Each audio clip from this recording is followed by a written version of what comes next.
Vamos en esta mañana a iniciar nuestra conferencia acerca de Irak, Siria y el anticristo.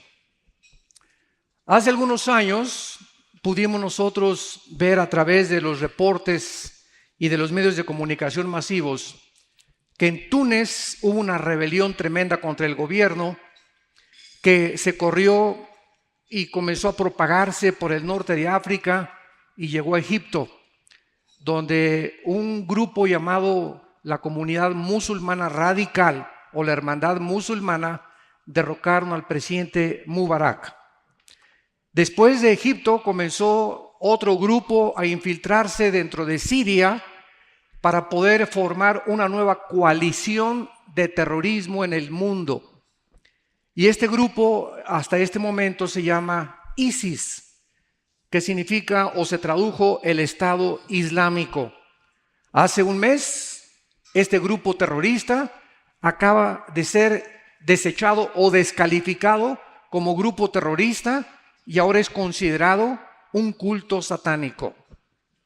O sea, ya no lo consideran un grupo terrorista común y corriente como Hezbollah o como Hamas, sino que ahora se considera un culto, porque es un culto, ¿verdad?, dedicado a Satanás, a combatir el cristianismo, el judaísmo y los principios establecidos en la Biblia. Es interesante que no atacan ninguna otra religión más que precisamente el cristianismo. Después de que vino esta revolución ahí en... Muchas gracias.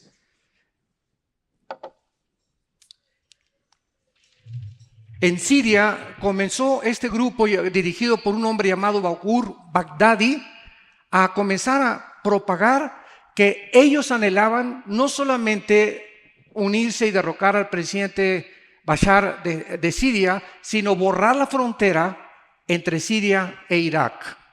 Precisamente hace 3.500 años o 4.000 años no existía esta frontera. Se conoce en la historia como la Mesopotamia. Y este grupo de Irak, sabemos que Irak en 1935, ¿verdad?, con muchas otras naciones, Irán cambió de Persia al nombre de Irán, se comenzaron a independizar exactamente en el tiempo en que Israel llegó el 14 de mayo de 1948, ante los ojos expectantes del mundo, la primera nación en la historia recobraba su independencia, su estado soberano en un solo día, cumpliendo las promesas bíblicas de que Dios traería del exilio de la diáspora a la nación de Israel. Vemos nosotros también a continuación que no solamente comenzó este grupo a querer borrar las fronteras, sino que ahora quieren derrocar la monarquía de Arabia Saudita y la monarquía del rey Abdullah de Jordania. En otras palabras, tener un control completo de todo el Medio Oriente, donde se encuentra el 65% de la producción petrolera en el mundo entero. Este grupo ISIS, que está ahorita siendo contraatacado, gracias a Dios que el presidente Obama reaccionó finalmente, y con Francia, Inglaterra, Holanda y algunas otras naciones están tratando, hasta Australia está mandando ya soldados al Medio Oriente, están tratando de detener el avance de este grupo hacia Bagdad, que es precisamente la ciudad donde se encuentra la mayor parte del petróleo. Y si ellos llegan a Bagdad y conquistan Irak, ponen al mundo de rodillas. Al comenzar a ver los financieros internacionales, la bolsa de valores, el grupo de los Illuminati, los banqueros suizos junto con los americanos, el banqueros de Rockefeller, el Chase Manhattan Bank, etcétera, etcétera, este problema comenzaron a usar el petróleo, como todos lo sabemos ahorita, y el petróleo bajó increíblemente, lo cual debilitaba muchísimo porque ISIS se mantiene de la venta del petróleo y de los robos a los bancos que han saqueado del Medio Oriente, y están tratando ellos de poder controlar completamente el mundo entero, y dicen que su próximo objetivo es Roma, que quieren matar al Papa y que quieren destruir el Vaticano, porque ellos consideran que fue Roma durante la época de los cruzados los que mandaron a Israel sacarlos, y los acusan de genocidio, cuando el Imperio Otomano duró aproximadamente 500 años. ¿Qué es lo que estamos tratando en este momento de poder comunicarles a ustedes? La relevancia que tienen los acontecimientos en el Medio Oriente en el siglo XXI con este libro que tengo en mis manos. Este libro que tengo en mis manos se llama la Biblia y contiene los registros más antiguos de historia, geografía, arqueología, genética, ciencia, física, matemáticas, literatura, poesía, antropología y todas las disciplinas académicas que tú me quieras mencionar. Es impresionante que estas profecías bíblicas son una de las evidencias más grandes en contra del ateísmo. Hace una semana debatía yo con una persona de 50 años en Estados Unidos que se dice atea. Y es una persona que es un físico matemático, entrenado, porque las matemáticas necesitas tener entrenamiento y te da mucho razonamiento. Y yo le decía a este ateo, bueno, un juez para poder sentenciar a un acusado necesita evidencias. Y mientras más evidencias haya, entonces el juez tiene que declararlo culpable o declararlo inocente. Pero nadie se atreve a juzgar a nadie sin que haya evidencias que demuestren la culpabilidad o la inocencia de alguien. Le dije, ¿cómo es posible que usted, siendo una persona racional y atea, no haya considerado las evidencias de la Biblia que demuestran sobrenaturalmente que Dios existe? Porque nadie más que Dios pudo haber puesto esto en el orden en que se encuentran, ni el registro que tenemos de la ciencia es más moderna que la Biblia, que el periódico Mañana en la Mañana, y sin usar evidencias usted declara, no hay Dios. Establece en su bitácora, Dios no existe, sin haber antes examinado las miles de evidencias que existen de la existencia de un ser sobrenatural. Irak vuelve a resurgir desde 1990 en los encabezados de los periódicos en el mundo, cuando la guerra del Golfo Pérsico, cuando 29 naciones se unen en una coalición para sacar a Saddam Hussein e impedir que él pueda apoderarse de la nación de Kuwait. Entonces, desde ese momento decían que Irak, yo les pregunté en muchas universidades, ¿sabes qué es Irak? Y me contestaban, es el nombre de una medicina. Es increíble, en Estados Unidos, en España, en muchos países latinoamericanos, Irak era algo como desconocido, una nación desconocida, y comienza a recobrar renombre a partir del finales del siglo XX. Esto es interesante porque la Biblia dice, como lo vamos a ver a continuación, que la civilización va a terminar ahí, en esa zona geográfica del Medio Oriente que se conocía como la Mesopotamia. Y es precisamente en esta zona donde vamos a ver la importancia que la Biblia nos muestra y de qué forma se van a desarrollar los acontecimientos.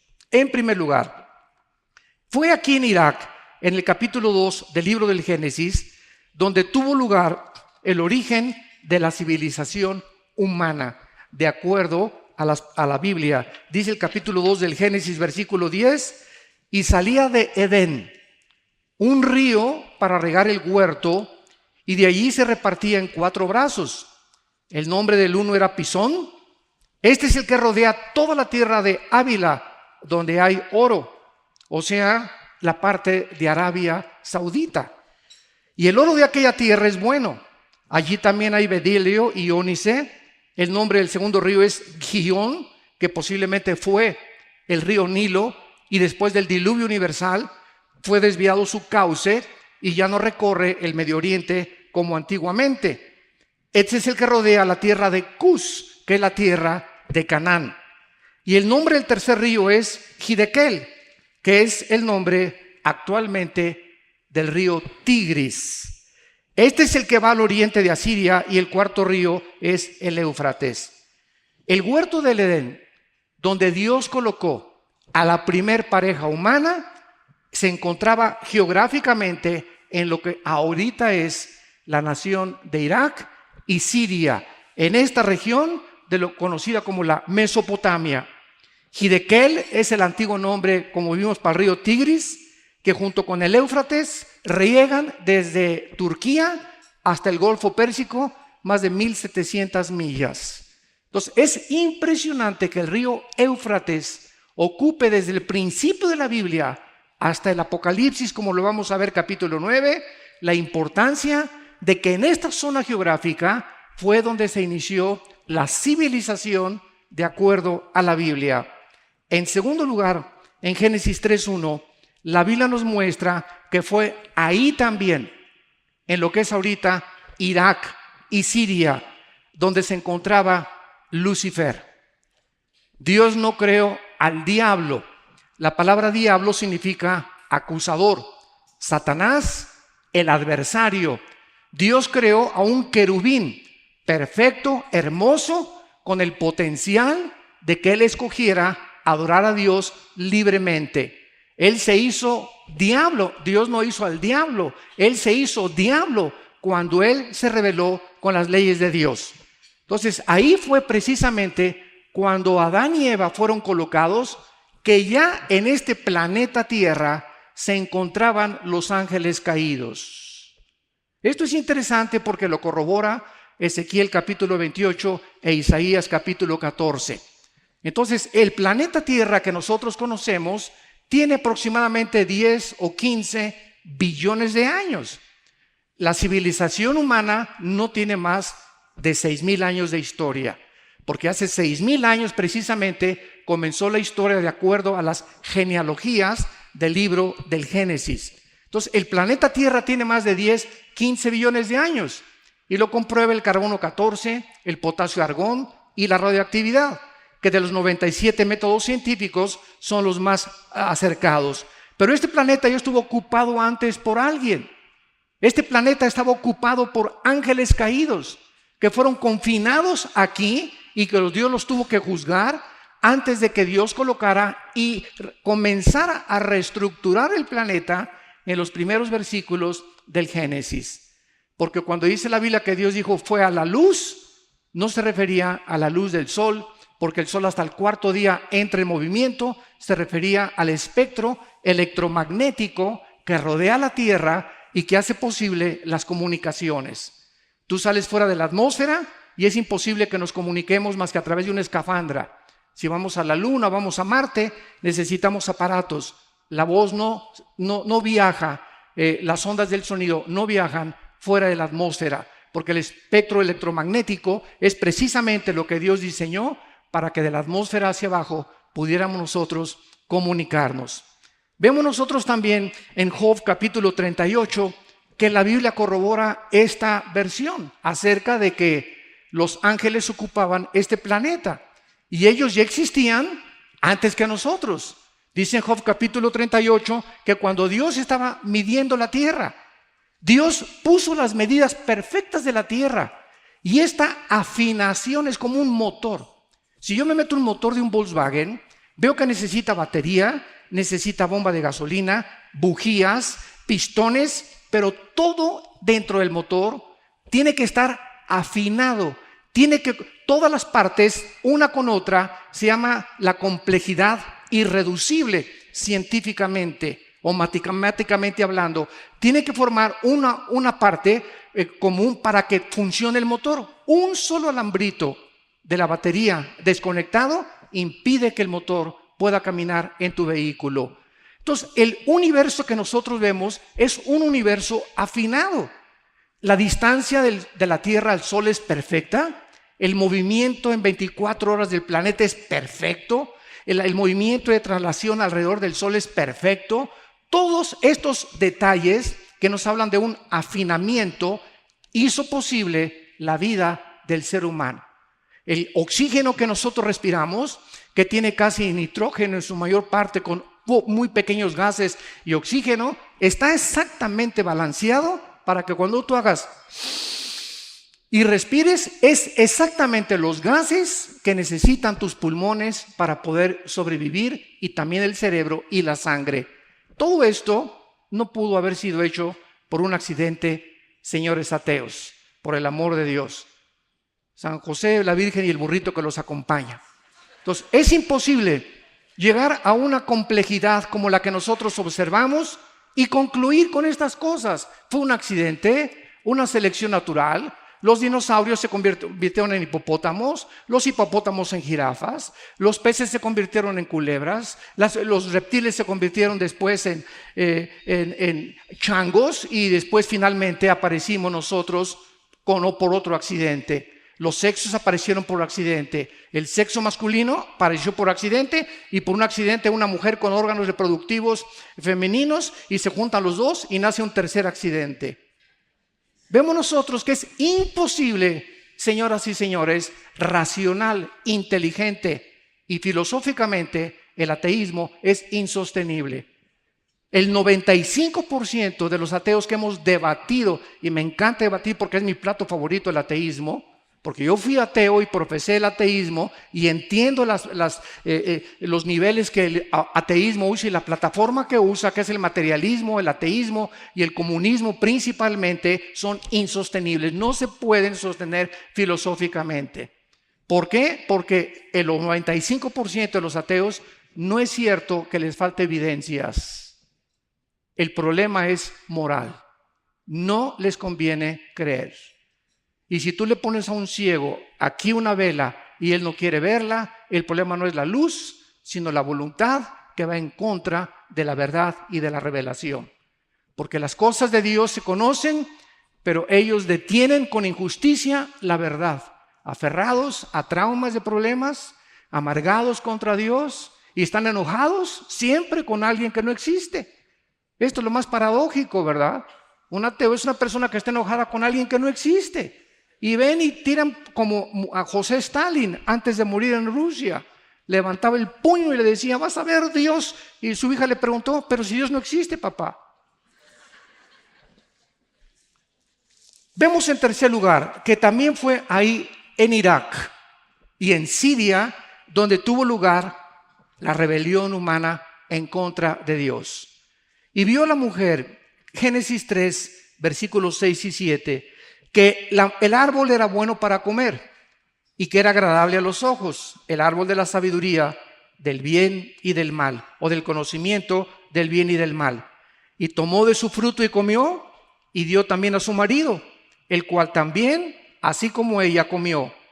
Entonces fueron abiertos los ojos de ambos, y conocieron que estaban desnudos, y cosieron hojas de higuera, y se hicieron delantales. Damas y caballeros, cuando Dios creó al ser humano, no nos creó como robots. Decía Agustín de Hipona, uno de los grandes teólogos de los primeros del siglo III y IV de la era cristiana, que había tres opciones para Dios. Una, Dios pudo haber dicho, no creo nada. Él podía vivir perfectamente bien con el Padre, el Hijo, el Espíritu Santo, porque la deidad es perfecta, la Trinidad es perfecta y no necesita la Trinidad absolutamente ni depender de nadie, ni necesita de nadie, porque es Dios. En segundo lugar, Dios pudo haber creado un mundo donde no hubiera maldad, donde nunca hubiera habido pecado, crear criaturas que jamás hubieran pecado, ni hubiéramos visto la maldad que conocemos.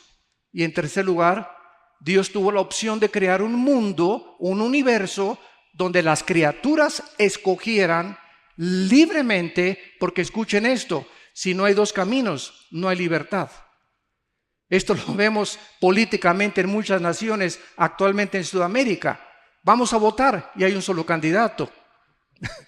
O sea, y si no votas por él, de todas maneras él va a ganar. Bueno, esto no es democracia, ¿verdad? Esto no es libertad. Si hay libertad, tiene que haber dos. Alguien más que tú tengas la opción de decir este o este. Entonces Dios creó el camino del bien y el camino del mal. Y que hubiéramos nosotros escogido qué es lo que nosotros queremos escoger para hacernos agentes morales responsables. De otra manera, si escogemos la opción número 2, hubiéramos sido robots. Nos hubiera Dios programado y dado cuerda, ámame, ámame, ámame, y jamás hubiera habido la capacidad de poder diferenciar entre el enojo y la virtud, entre el amor y entre el odio, entre las pasiones desordenadas y el autocontrol. Pero cuando tenemos esta opción de tener las cosas antagónicas al bien, podemos nosotros entender de qué forma Dios quería que entráramos en ese universo y pudiéramos nosotros pasar la eternidad después de esta vida con Él, después de que nosotros hayamos decidido libremente escoger entre el bien y entre el mal. Decía el doctor Billy Graham, un gran evangelista del siglo XX, el infierno, nunca habrá nadie en el infierno a quien Dios no haya amado antes. Dios nunca condenará a nadie sin antes esa persona haberse sabido que fue amada por Dios. Entonces todos nosotros tenemos la oportunidad de que podamos escoger entre el bien y entre el mal. El hombre determinó lo que es bueno y lo que es malo. ¿Qué era el árbol entre la ciencia del conocimiento del bien y del mal? ¿Qué era? Bueno, dice Dios, el día que tú comes de ese fruto, vas a morir. O sea, te vas a separar. La palabra muerte en la Biblia no significa cesar de existir. Significa separación, nada más. Muerte es separación. Te vas a separar de mí espiritualmente. En otras palabras, la Biblia es el único libro, damas y caballeros, que nos revela que somos un espíritu. Tenemos un alma y vivimos dentro de un cuerpo, que es el envase. Ni los psicólogos, ese fue el gran fracaso de Sigmund Freud, el padre del psicoanálisis a finales del siglo XIX, de querer concentrar el problema y la conducta humana de la salud psíquica y solamente en el alma. Él no supo que es el espíritu el centro principal, motor del elemento que forma el ser humano. Entonces Dios le dijo al hombre, ¿verdad? Eres espíritu, alma y cuerpo. El día que tú comas, el día que me desobedezcas, vas a morir. Te vas a separar espiritualmente de mí. Se va a romper el contacto con la energía. Vamos a perder la información que teníamos genéticamente de Dios. Y eso es exactamente lo que la experiencia humana nos muestra que le pasó al ser humano. Se desconectó de Dios. Perdimos la información original de Dios. ¿Quién es Dios realmente? ¿Cómo puedo comunicarme con Él? Y como perdimos esta comunicación, pero en el alma existe todavía la semejanza de Dios, inventamos las religiones. ¿Qué son las religiones? Intentos, musulmanes, mormones, católicos, ciencia cristiana, nómbrame la que tú quieras. Hay más de ya 350 denominaciones y más de 500 religiones en el mundo, la que tú me quieras mencionar. Todas son intentos de poder encontrar a Dios a través de portarse bien, de hacer buenas obras, de mantener un sistema de rituales y de ceremonias donde yo pueda decir, bueno, por lo menos ya el domingo cumplí, ya me pusieron mi ceniza el miércoles de ceniza, ya cumplí con la comunión, ya cumplí con aquello, pero puedo portarme como el diablo de lunes a viernes. Entonces, baja Cristo hace 2000 años, damas y caballeros, baja Cristo, el personaje más insuperable, increíble que jamás la historia haya conocido, que fue lo que hizo que yo viniera al cristianismo, después de compararlo con el Che Guevara y con Carlos Marx y con Sigmund Freud y con Friedrich Nietzsche y con Jean-Paul Sartre y con todos los grandes, como decimos en México, tráeme tu gallito giro. A ver, un predicador me dijo, enséñame, ¿verdad? Tú dime quién es el hombre que más admiras. Y cuando comencé a estudiar la vida de Cristo y la forma que Él demostró psicológicamente el control más grande de salud psíquica, señores psiquiatras que nos escuchan. La psiquiatría y la psicología deberían estudiar la vida de Cristo, porque es el ejemplo máximo del control de las emociones y los sentimientos humanos. Simplemente en esa cruz. Ve lo que cualquier ser humano, dicen los psiquiatras, cuando estás bajo el sufrimiento no te acuerdas ni de tu mamá. Cuando estás bajo el sufrimiento te concentras solamente en ti y comienzas con la autolástima, pobrecito de mí, al amarte como perrito las heridas. Y este hombre colgado en la cruz diciendo, Padre, perdónalos. Diciéndole a su madre, mujer, María, ahí está tu hijo, Juan, ahí está tu madre. Preocupándose en su agonía de sus sufrimientos con clavos y espinas en su cabeza, diciéndole al Padre, Padre, en ti encomiendo mi espíritu, mostrándonos que hay vida después de esta vida, que no terminaba la cruz, su vida era solamente un peregrinar, era un pago completo que tenía que hacer por nuestros pecados. Entonces, al comparar nosotros a Cristo que baja hace 2000 años, no nos trajo una religión, nos trajo la vida eterna, nos trajo la promesa de volver otra vez a nacer de nuevo, Esa vida que perdimos espiritualmente, que buscamos en las religiones del alma, viene Cristo y le dice a Nicodemo, tienes que nacer de nuevo. Tengo que entrar en ti, Nicodemo. El Espíritu Santo entra en ti y te vivifica, te da la vida. Y una vez que recibimos al Espíritu Santo, venimos a la Biblia y comenzamos a entender por qué es un libro espiritual. Si yo voy en la calle y me encuentro una carta que dice, mi querido Chencho, te quiero con cuernos de toro, etcétera, etcétera, digo, ¿quién escribió esta carta? Yo no soy Chencho. Esto lo escribió un padre, ¿verdad? O un amante a esta persona. Y así las gentes que no son cristianas ven a la Biblia y chocan con ella. Y hay genocidios, y no entiendo esto, porque esta carta no fue escrita para ti, fue escrita para los hijos de Dios. Y hasta que tú no te conviertas en un hijo y en una hija de Dios, no la vas a entender. Como dijo Dion Teofilito, te quedarás en ascuas, porque solamente las cosas del Espíritu se entienden con el Espíritu dentro de nosotros, que Él nos guía a toda la verdad. Entonces Dios nos muestra claramente que cuando este árbol del conocimiento del bien y del mal, los hombres no debemos determinar qué es bueno y qué es malo. El momento que tomaron de ese fruto, esto es el sentido espiritual, entonces el hombre se independizó de Dios y le dijo a Dios, yo no necesito que tú me digas qué es bueno y qué es malo. Ahora yo puedo determinar y tengo la capacidad y la habilidad de decir qué es bueno y qué es malo. Y es la historia, señores sociólogos e historiadores que nos acompañan, es la historia del ser humano. ¿Qué ha pasado con el ser humano? Los nazis, en el juicio del Nuremberg, en 1947-48 en Berlín, ¿qué fue lo que dijeron a los abogados de Occidente? Es que el nazismo para nosotros no era matar, era eliminar por causa del partido. Al robo no robamos, estábamos expropiando. Y comenzaron a maquillar el pecado, el robo, el asesinato, para justificar que lo que estaban haciendo era bueno. Ahora, si hubiéramos sido nosotros los jueces en Nuremberg, ¿qué hubiéramos hecho? ¿Quién tiene la razón? ¿Los nazis o nosotros que los juzgamos? O ellos nos pueden juzgar a nosotros porque no hay ningún derecho a nadie de que no se pueda apoderar del mundo. Vemos ahora los matrimonios gays. ¿Qué son los matrimonios gays? Dos hombres con hombres, dos mujeres casándose y de acuerdo a esta filosofía no es malo. Sin embargo, venimos a la Biblia y Dios condena la homosexualidad y el lesbianismo. Como le dije a un grupo de gays hace algunos meses en Estados Unidos, les dije, vamos, siempre me dicen ellos, cierre la Biblia, vamos a cerrarla, vamos a seguir la ley de la lógica elemental. ¿Qué pasaría si el mundo entero hiciera lo que ustedes hacen? Se acabaría la sociedad. ¿Quién traería a los hijos al mundo? O sea, desde esta perspectiva ya es antinatural. Y cualquier nación que legalice o legisle los matrimonios gays está bajo el juicio de Dios. Porque están violando la ley inexorable de la genética. Hombre con mujer, mujer con hombre, y no romper este diseño establecido por Dios. Y estas naciones serán juzgadas por Dios.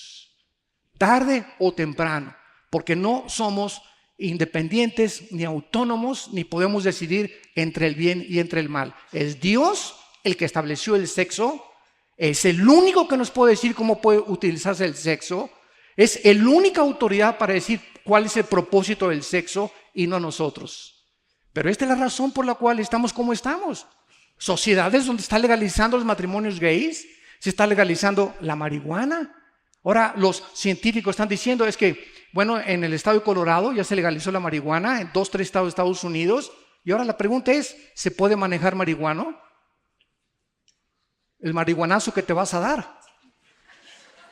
Entonces, ¿cómo podemos nosotros llegar a decir, verdad? Porque la moral no se puede legislar de esta manera.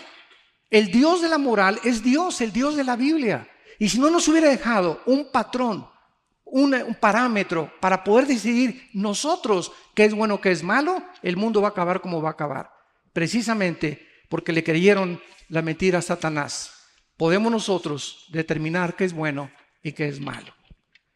En cuarto lugar, fue aquí precisamente en Irak y en Siria donde se profetizó por primera vez la venida de nuestro Salvador Jesucristo. Dice Génesis 3, versículo 15. Y Jehová dijo a la serpiente, pondré enemistad entre ti y la mujer, y entre tu simiente y la simiente suya. Esta te herirá en la cabeza, y tú le herirás en el calcañar. Damas y caballeros, señores genetistas y científicos y médicos que nos acompañan, esto fue escrito hace aproximadamente 3.500, 4.000 años. No fue hasta 1860 cuando Gregorio Mendel comenzó a descubrir las leyes de la herencia, hasta 1860. Y hasta 1954 el doctor Samuel Crick con otro colaborador comenzaron a investigar acerca del ADN, el ácido desoxirribonucleico. Y la Biblia hace 3.400 años ya estaba estableciendo las leyes de la genética. Ya estaba hablando del esperma.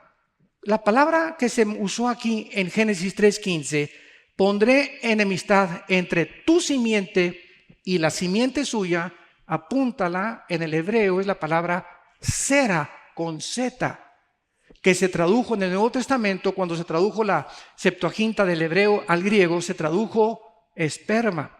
En el Antiguo Testamento se tradujo descendencia o linaje o esperma también.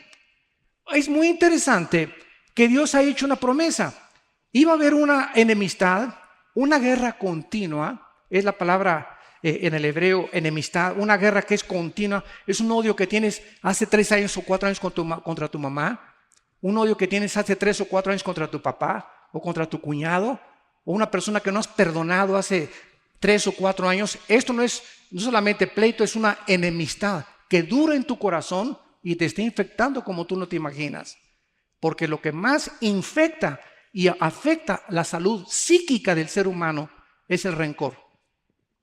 El rencor y la amargura. Por eso baja del cielo Dios y nos dice: perdonen para que vuestros pecados sean perdonados. Entonces, esta palabra, simiente, dice la Biblia, que la mujer iba a tener una simiente y Satanás otra. Pero cuando comenzaron los teólogos, hace como 2 siglos, a debatir, ¿cómo que la simiente, si la simiente no la tiene la mujer? La simiente la tenemos los hombres. Es el hombre el que trae la semilla. Somos los portadores de la semilla. La mujer es como el recipiente, la estación que recibe la señal en su matriz. Entonces, pero el varón es el que trae la semilla a través del cromosoma Y, que es el que determina el sexo masculino. Yo soy hombre, tú eres hombre porque el esperma de tu papá Y ovuló los 2X de tu mamá y naciste varón.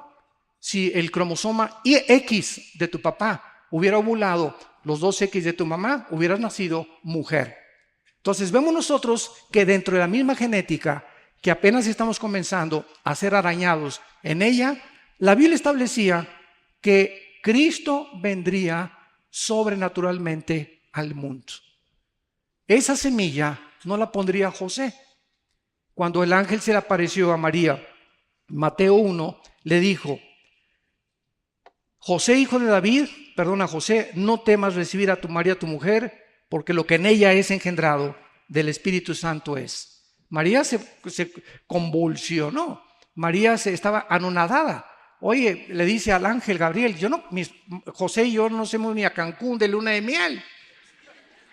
Estamos desposados, estamos comprometidos. ¿Cómo me estás hablando de un embarazo? Imagínate, fue hace 2000 años. Y José, claro que al comenzar a verle la pancita crecer a María, iba a comenzar a preguntarse con quién se metió, con el lechero, ¿verdad? O se fue con el carpintero, ¿qué pasó? Entonces el ángel tenía que hablar con José y decirle: cuando comience a crecerle la pancita a María, José, ella no se metió con nadie, ella ha sido engendrada por el Espíritu Santo. La pregunta es ¿por qué?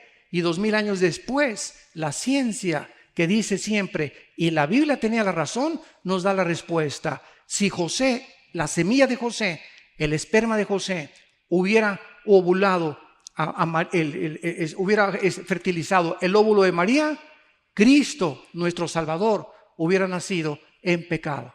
Porque la ley de la herencia espiritual es que transmitimos el pecado a través de la sangre. Antes de que se descubriera la circulación de la sangre, y antes de que se descubriera que el alma está en la sangre y que cuando viene la fertilización se transmite el alma. Dios no pone el alma, Dios pone el espíritu. Zacarías 14:1. Pero el alma se transmite desde Adán hasta nuestros días. Romanos 5:2. El pecado entró al mundo por un hombre y la muerte, escuchen la palabra que se usó hace 2000 años, y la muerte pasó. ¿Cómo que pasó? ¿Cómo que se transmite algo desde Adán de generación en generación hasta el siglo XXI? ¿Cómo pudo ser eso? Hasta que se descubrieron las leyes de la herencia. ¡Qué increíble! La Biblia es más moderna que la ciencia de mañana en la mañana. Entonces comprendemos todas estas cosas con este mensaje que Dios les dio, que el Mesías nacería sobrenaturalmente y tendría que entrar al mundo sobrenaturalmente para que en la cruz nos pudiera perdonar. Porque si hubiera muerto un cardenal, o si hubiera muerto Abraham, o un papa en la cruz, no nos podía perdonar. ¿Por qué? Porque primero tendría que pagar por sus pecados, porque no hay nadie más que Cristo que haya nacido sin pecado, para después ofrecer el sacrificio por nosotros. Pero con una ofrenda, dice Hebreos 10, nos hizo perfectos por toda la eternidad. Y dijo Tetelestai, consumado es, satisfecho estoy, dijo el Padre, de tu sacrificio y de la cruz a nuestros días. Dios nos declara, siendo culpables, inocentes por su gracia y su misericordia.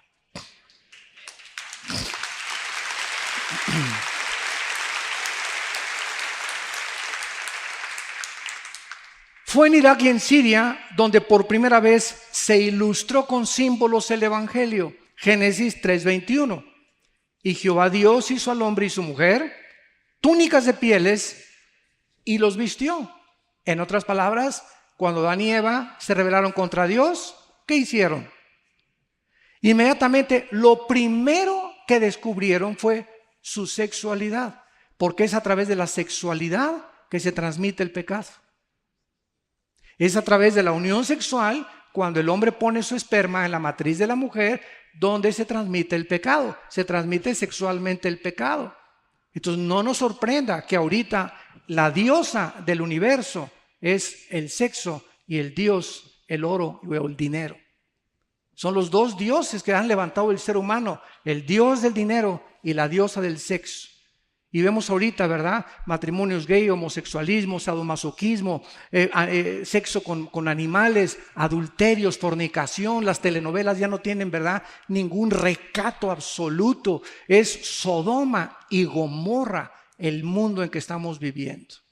Porque el ser humano está usando el sexo indiscriminadamente, porque no saben para qué es.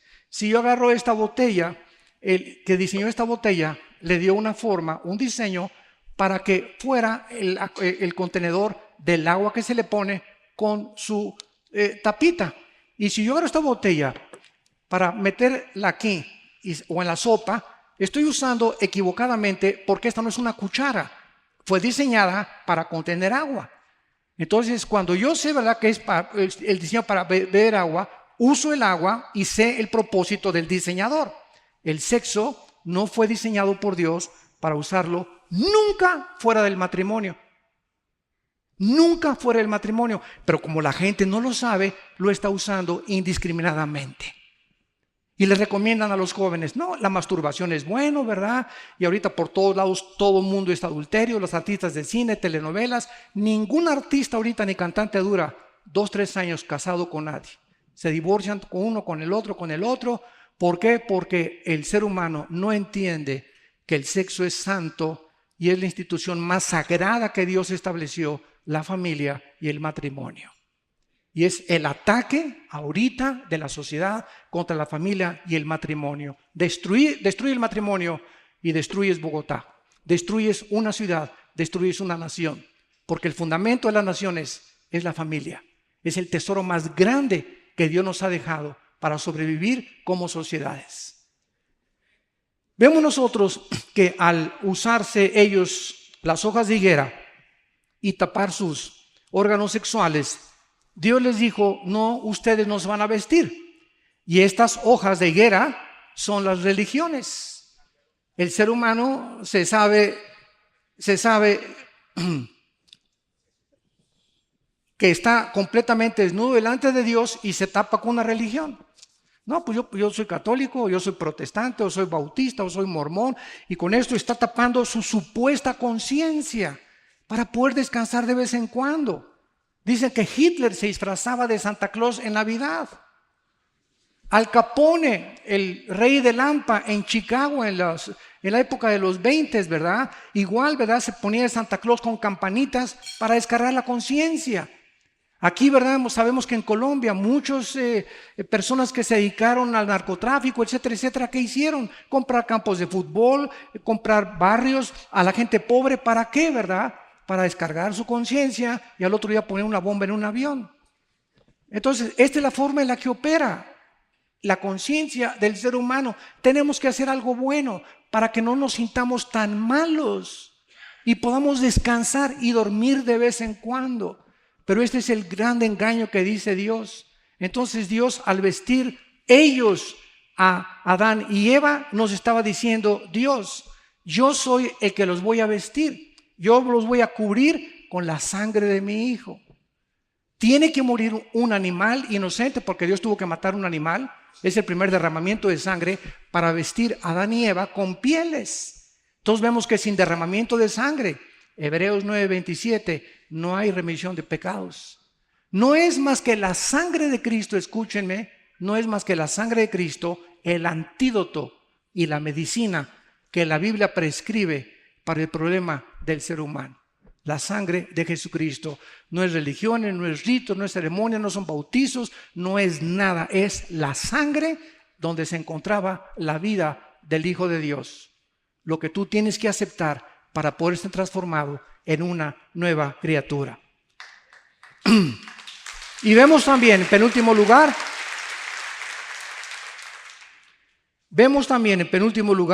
que fue en Irak, Génesis capítulo 11, donde se llevó a cabo la primer rebelión masiva o colectiva en contra de Dios. Un hombre llamado Nimrod, de origen sirio-iraquí, reunió a toda la gente para construir la famosa Torre de Babel. Veamos lo que se escondía detrás de esta construcción. Dice Génesis capítulo 11, versículo 4, y dijeron: vamos, edifiquémonos una ciudad y una torre cuya cúspide llegue al cielo, y hagámonos un nombre por si fuéramos esparcidos sobre la faz de la tierra. Vean ustedes la autonomía, la autoindependencia de un grupo colectivo hace 3,000, 4,000 años. Hagámonos un nombre. ¿No es acaso lo que Miss Colombia, Miss Venezuela, los equipos de fútbol, los artistas, los cantantes, no es el ansia de todos los seres humanos que me conozcan? Darme a conocer, ser popular, llegar y que me aplauden y que me toman fotos, etcétera, etcétera. Está dentro de la naturaleza humana. Y edifiquémonos, o sea, pero sin tomar en cuenta a Dios. Voy a escoger una carrera de computación porque oí que es la que más dinero produce. Y tú no estás siguiendo los dones que Dios te dio. Tú estás siendo guiado para escoger una carrera en la universidad simplemente por la ambición del dinero. Y ahorita el 70% en Latinoamérica de los jóvenes que escogen una carrera lo hacen basados en el dinero. ¿Cuál es la que produce más dinero? ¿Dónde voy a ganar más dinero? Y tal vez Dios no te dio ese don. A lo mejor te dio el don para la música, o a lo mejor no todos van a la universidad ni terminan la universidad, ni todos los que terminan la universidad tienen éxito. Todos tenemos diferentes dones. El secreto está que si tú le entregas tu vida a Dios y le dices: Señor, quiero que tú me guíes, porque tú tienes un plan perfecto. Jeremías 29:11, mis pensamientos para ustedes son de paz, para darles el fin que quiero. Dime, Señor, qué es lo que quieres de mi vida, y caminas con Dios. Dios va a dirigir tu vida y vas a prosperar. Escuchen, en México, el 65% de los profesionistas en la República Mexicana, abogados, licenciados, médicos, veterinarios, el 65% viven del comercio. No ejercen su profesión. Creyeron que ellos iban a poder con la profesión avanzar y viven del comercio. Se dedican a otra cosa menos a la profesión que escogieron en la universidad. ¿Por qué? Porque creemos que podemos escoger vivir, formar una familia, tener un matrimonio sin tomar en cuenta a Dios. Y ese es ridículo lo único que hemos hecho en esta vida. Y finalmente, ese es el origen del globalismo. Ahorita, ¿qué es lo que está pasando, verdad? Juntándose las naciones para poder tener un gobierno mundial.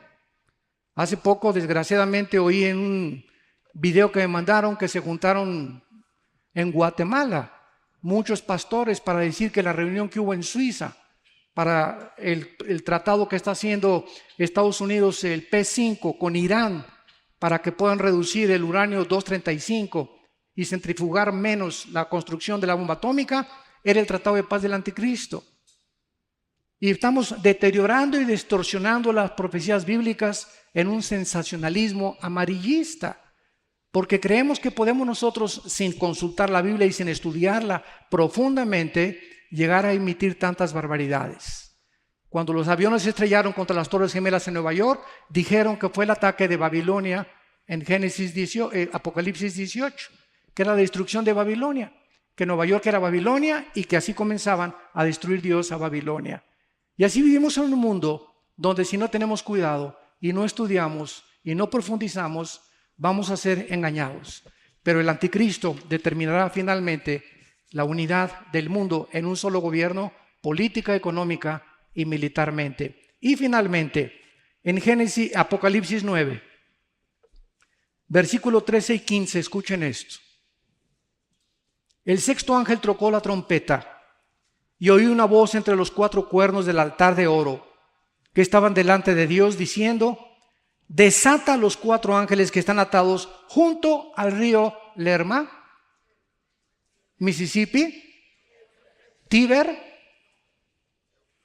Qué increíble que la Biblia termina con Irak, con el río que corre desde Turquía y desemboca en el Golfo Pérsico.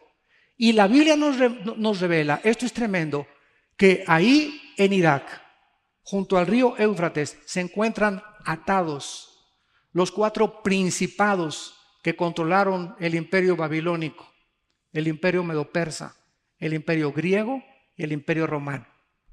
Si vas a Daniel capítulo 10, encontrarás que Persia tenía un principado y que un ángel tuvo que luchar contra este ángel caído para poder llevarle el mensaje a Daniel.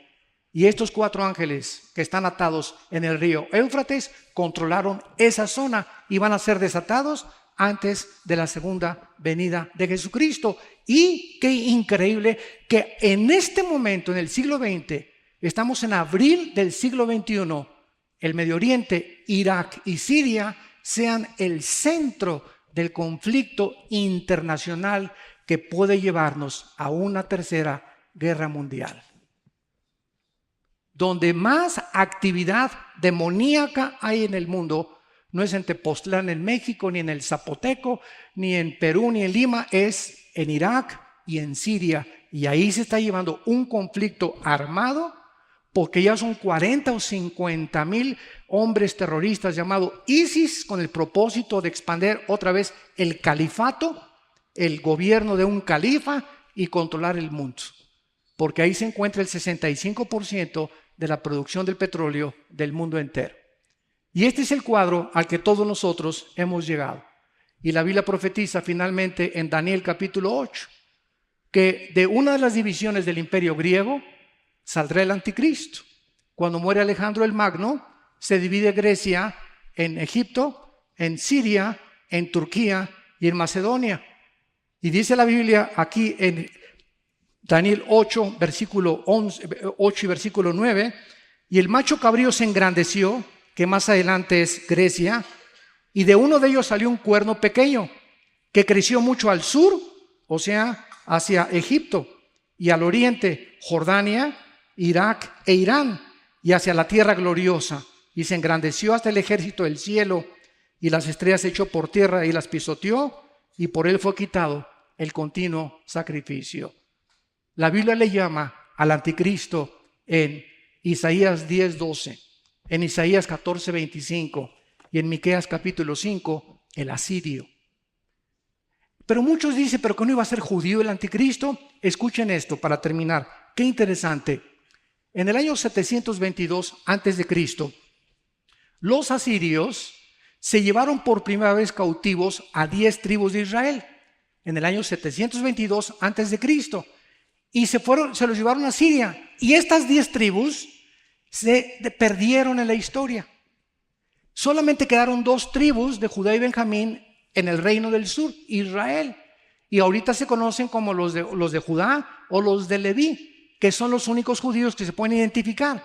Pero los judíos están aquí en Colombia, están en México. Muchos apellidos Díaz, González son de origen judío. Pérez es de origen judío también. En África, en Etiopía, están por todos lados. Y muchos de nosotros, sin saberlo, traemos en la sangre el judaísmo.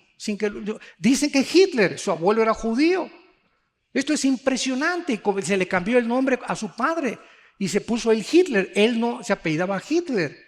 Entonces vemos nosotros que el anticristo puede ser judío, sirio y salir de la zona geográfica donde se encuentra ahorita este conflicto.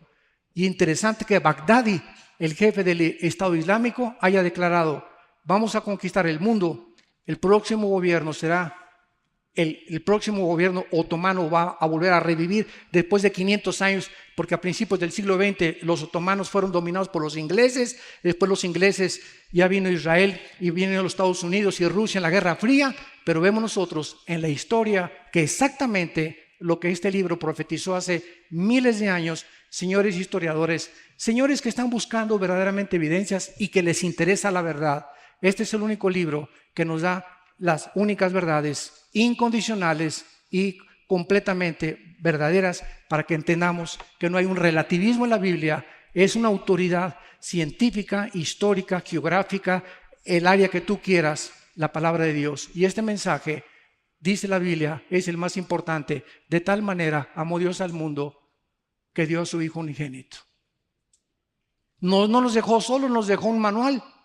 Si yo compro un coche, abro la caja de guantes y hay un manual. Y dice el Volkswagen: cámbiale el aceite cada 5,000 kilómetros. Pero llevo 10,000 y comienza el Volkswagen, pucha, y echar humo por todos lados. ¿Qué le está pasando? Está quemando aceite. ¿Por qué? Porque nunca has consultado el manual. Y lo llevas a la Chevrolet. Oye, espérame, los de la Chevrolet no tienen el diseño del Volkswagen. Llévalo a la agencia Volkswagen.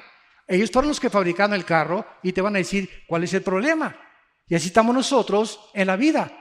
Pues tengo un problema en el matrimonio, vas con el psiquiatra. El psiquiatra no formó el matrimonio, ni el psicólogo, ni la doctora Corazón, ni Walter Mercado. Entonces tenemos que recurrir al manual. ¿Quién es el que hizo el matrimonio, la familia, el trabajo, el sexo? ¿Quién es el que nos dice a dónde va la historia? Y exactamente como la historia está ahorita yendo y perfilándose, así la Biblia lo determinó por los profetas hebreos hace 2600 años. Y contra esto no hay absolutamente ninguna discusión ni argumentación. Hasta este momento, en los 35 años que tengo compartiendo este mensaje, no he encontrado a un científico, físico, matemático, político, lo que ustedes quieran, que pueda debatirme o que pueda contradecir las verdades de la Biblia. Más que con un espíritu, ¿verdad?, de anticristo y con un deseo solamente de manchar el nombre del Hijo de Dios. Damas y caballeros, Dios te ama y ha dado su vida por ti en una cruz. Todos ustedes que nos escuchan, Dios está interesado en cambiar tu vida, en transformar tu vida, tu matrimonio. Él sabe perfectamente bien con quién te puedes casar, con quién no te puedes casar. No te guíes porque es guapo, porque es bonito, porque tiene dinero, porque no tiene dinero, porque esta profesión tiene más dinero. Confía en Jehová y haz el bien, y habitarás en la tierra y te apacentarás de la verdad. Deleítate a sí mismo en Él y Él te concederá las peticiones de tu corazón. Confía en Él y Él hará. En la casa de mi Padre, Jesús dijo: muchas moradas hay. Voy a preparar lugar para ustedes. Somos peregrinos en este mundo, vamos de paso. La vida es tan rápida, 60, 70, 80 años, los más robustos. Vamos de paso por este mundo, somos extranjeros. Jesús dijo en Juan 17 que no éramos de este mundo, vivimos en este mundo, pero al entrar el Espíritu Santo a nosotros, tenemos nuevas perspectivas, nueva forma de ver la vida, los negocios, la familia. ¿Por qué? Porque ahora vemos con los ojos de Cristo. Dice 1 Corintios 2, tenemos la mente de Cristo. Ahora queremos ver el mundo con los ojos con los que Cristo lo vio. Un mundo abandonado, ovejas sin pastor. una gente desesperada en drogas, de una botella a la otra, de una telenovela a otra, de un cine al otro, de un hombre al otro, de una mujer a otra, buscando de una religión a otra, de una filosofía a otra filosofía. Ya los comunistas ya no son comunistas porque ahora ya creen en Dios. Todos los sistemas filosóficos ante nuestros ojos se van derrumbando, desmoronando. Los partidos políticos ya no saben qué es bueno: comunismo, marxismo, democracia, fascismo. No saben ya, es una locura, es una confusión en el mundo. ¿Por qué? Porque no hay brújula. No hay ningún mapa, ningún capitán de barco se atrevería a navegar sin una carta de navegación. Ningún piloto se atrevería a navegar en el espacio en un avión sin tener cartas de navegación. Qué locura vivir en esta vida sin que tengas nadie que te dirija. Vas pronto a naufragar con tu vida, con tu matrimonio, con tu familia. Pero esta mañana Dios te llama y te dice: arrepiéntete. Arrepiéntete con todo tu corazón de tu vida, de tu soberbia teológica, de tu soberbia intelectual. Ven a la cruz y descubre la persona del Hijo de Dios, que Él es real, que resucitó a los 3 días de los muertos y que ha venido a decirnos: nunca te dejaré y nunca te desampararé. Vas a morir y qué bendición, después de la muerte nos volvemos a reunir con nuestros seres amados, volvemos a gozarnos, todo se nos devolverá al 100%. Y todo lo que sufrimos y toda la maldad que hubo será comparado como una noche en un hotel de 3ª categoría, comparado con las glorias que nosotros se han de manifestar. Por eso estad firmes y constantes, sabiendo que vuestra fe no es en vano. Vamos ahí, ejército del Señor, esfuércense y sean valientes, porque el Señor no retarda venir por nosotros. Les pido con todo su corazón que los que quieran inclinar su rostro lo hagan en este momento, para invitar a Cristo a tu vida como tu Señor y como tu Salvador. Quiero decirte con tu rostro inclinado que no es coincidencia que estés aquí, porque la fe es por el oír, y el oír únicamente por la exposición de la palabra de Dios. En esta mañana Dios te ha traído en el mare magnum de vida que vives para detenerte y reflexionar, tal vez por primera vez, hacia dónde vas. Si tú sigues haciendo lo que estás haciendo, ¿dónde vas a acabar? ¿Dónde vas a terminar? Porque lo que sembramos lo tenemos que recoger. Dios en esta mañana te dice: arrepiéntete de tus pecados. Cree que en esa cruz mi Hijo Jesucristo dio su vida, derramando su sangre para perdonarte y limpiarte de toda maldad. Cree en Él y que a los 3 días resucitó de los muertos, para que Él entre a tu vida en este instante en la persona del Espíritu Santo y te dé la vida eterna y el perdón de tus pecados. Dile: Señor, me arrepiento con todo mi corazón. Jesús, entra a mi corazón. Creo que en la cruz pagaste con tu sangre por ellos y que vives por los siglos de los siglos y que nunca me volverás a dejar ni a desamparar. Gracias por el poder que me das en esta mañana y gracias por detener mi vida, porque aquí veo tu misericordia y el amor eterno que me has tenido en tu Hijo Jesucristo. Amén.